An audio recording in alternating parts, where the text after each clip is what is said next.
Purulia wrestling talent hunt camp অনুষ্ঠিত কোটশিলায়।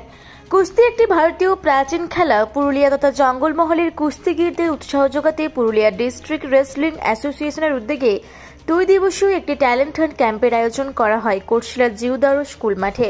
এই ক্যাম্পে প্রধান অতিথি হিসেবে উপস্থিত ছিলেন রেসলিং অ্যাসোসিয়েশন অফ ওয়েস্ট বেঙ্গলের অসিত সাহা এবং জঙ্গলমহল রেসলিং অ্যাসোসিয়েশন সেক্রেটারি রাজকুমার দে সরকার।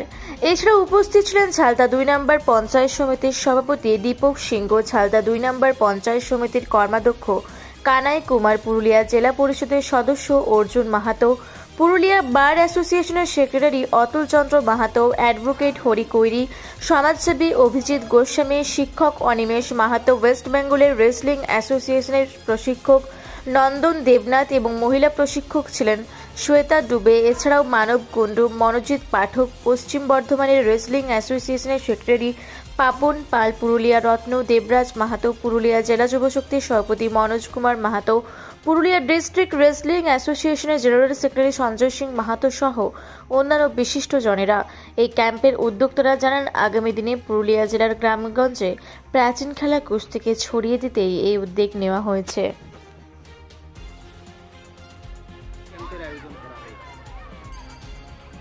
এই ধরনের ক্যাম্প আমরা জেলায় জেলায় বরাবরই করে থাকি। আমাদের উদ্দেশ্য ছিল পুরুলিয়াতেই আমরা একটা ক্যাম্প করব, কারণ আমরা যে গেমটা করি it is a very hard game. আমার মনে হয় এই যে এরিয়াটা জঙ্গলমহল, বাঁকুড়া, পুরুলিয়া, এই জায়গাতে হার্ডওয়ার্ক করার জন্যে ছেলে এবং মেয়েরা যথেষ্ট উপযোগী। তো আমরা অনেক দিন ধরেই ভাবছিলাম, এখানে যদিও আমাদের পুরনো ইউনিটও আছে, কিন্তু এবারে সরকার তাদের আমরা বলেছিলাম যে যেখান থেকে আমরা ট্যালেন্ট পাবো সেই সব জেলাতে আমরা যাতে একটা রেসলিং ম্যাট দিতে পারি। রেসলিং ম্যাট খুব কস্টলি, এইগুলো কয়েক লক্ষ টাকা দাম। তো আমরা আজকে মূলত এটার ওপেনিং করতেও এসেছি, তার সঙ্গে একটা ট্যালেন্ট হান্ট প্রোগ্রাম, যে বিভিন্ন এরিয়ার ছেলেমেয়েরা এসছে, তার মধ্যে থেকে কিছু ছেলে মেয়েকে বেছে নেওয়া এবং তাদের পরবর্তীকালে কলকাতা শহরে নিয়ে গিয়ে মূল যে আমাদের একাডেমি সেখানে ওদের ট্রেন করা। তাহলেই দেখব আমরা খুব ভালো ভালো রেসলার উঠে আসছে, যেটা একসময় পশ্চিমবাংলা ছিল ভারতবর্ষের মূল কেন্দ্র কুস্তি, যেখানে কেডি যাদবের মতো মানুষ, যে অলিম্পিক ফার্স্ট মেডেল উইনার, সেও কিন্তু এই কলকাতা শহরেই ট্রেনিং নিয়ে গেছে। সুতরাং হরিয়ানা, আপনার দিল্লি, এই যে নর্থ বেঙ্গল এখন একটু বেটার করছে বটে, বাট আমাদেরও রাজ্যের ট্যালেন্টের কোনো অভাব নেই, কিন্তু তাদের ট্রেনিং পদ্ধতিটা ঠিক মতো হচ্ছিল না, কারণ shortage of mat and other equipments.